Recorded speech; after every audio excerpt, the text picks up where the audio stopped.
Also, there's a bias issue going on that we want to address. So the other example can be seen on next week's agenda, where the city manager will be asking for a raise.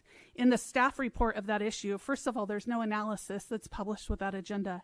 In the staff report for that issue, it says there's no net fiscal impact. A raise over 7 years and there's no net fiscal impact? Well, there is clearly, right? We all know that.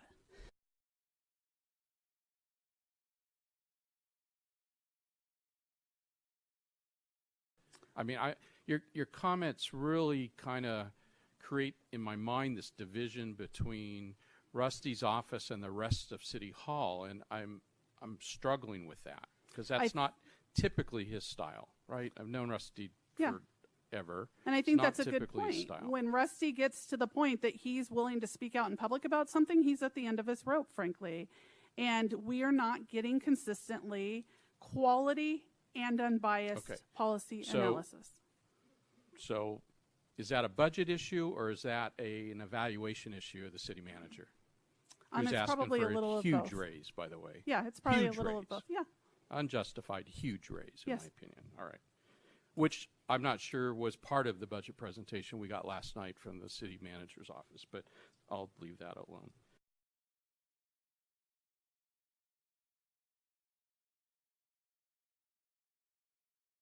Sitting here, I am a little puzzled and uncomfortable because I think somehow we got into a discussion that suggested that there's a divide in this organization. And I haven't seen it. I've been here in 2 years. And when recruiters call me on a weekly basis and try to convince me to go elsewhere for more money, what I tell them is, we have a great team. And there's a lot of value in that great team. A team that includes city council, mayor's office, city management, and all of our departments. The last thing I would want is for this commission or for the department directors that are sitting here to feel that somehow they're biased, that they have an agenda. That's not what's happening. We have a great city that works as one team. We may have disagreements, and I think we address them respectfully. So I just wanted to make sure that we don't leave you or the viewing public or our department directors with the impression that there's something going on that's just not right. Because I sitting there, I just didn't feel right. And I thank you for the opportunity to speak.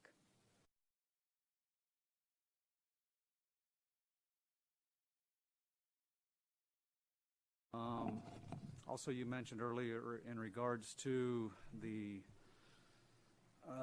city manager's contract that's currently up for, I guess, review on the 6th.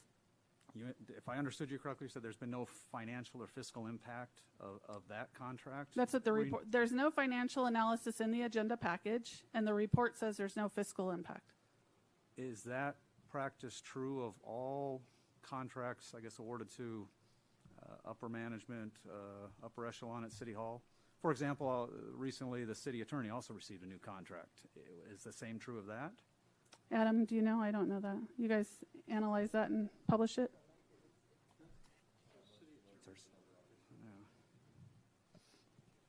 I'm unfamiliar with the charter officers as their individual. The city attorney and city clerk are charter officers and sort of handle those contracts in that area, sort of out of our purview, which is under the city manager. So the analysis, I'd have to look at the report to see, but it compares the years of the agreement when sort of the overall cost and sort of what the proposed agreement points were at that point, and then compare that to the current agreement, which is still in place for another 2 years past where we are now. So that analysis would have been done at that level. And I think the statement in the staff report reflects the overall agreement for the 7 years, not 1 year in particular. But again, I'd have to see it to provide you a better answer there. And here it is if you need it. Any idea to anybody why is this contract being reopened at this point? Yeah, I don't have that information. No further questions right now. Thanks. Thank you, sir.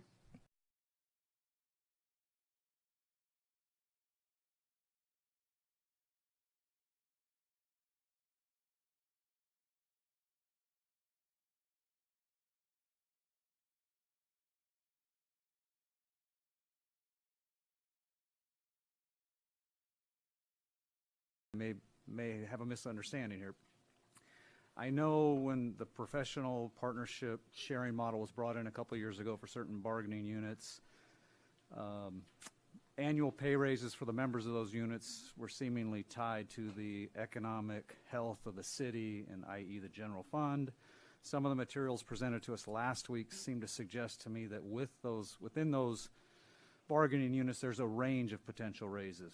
0 to 6%, for example, police, 2 to 5% fire, I think 2 to 5 for general employees. The budget materials for the next 2 years we've been provided with seem to project or assume maximum raises for each of those bargaining units for each of the next 2 years. Is there any potential, is there any flexibility there or room for maneuvering?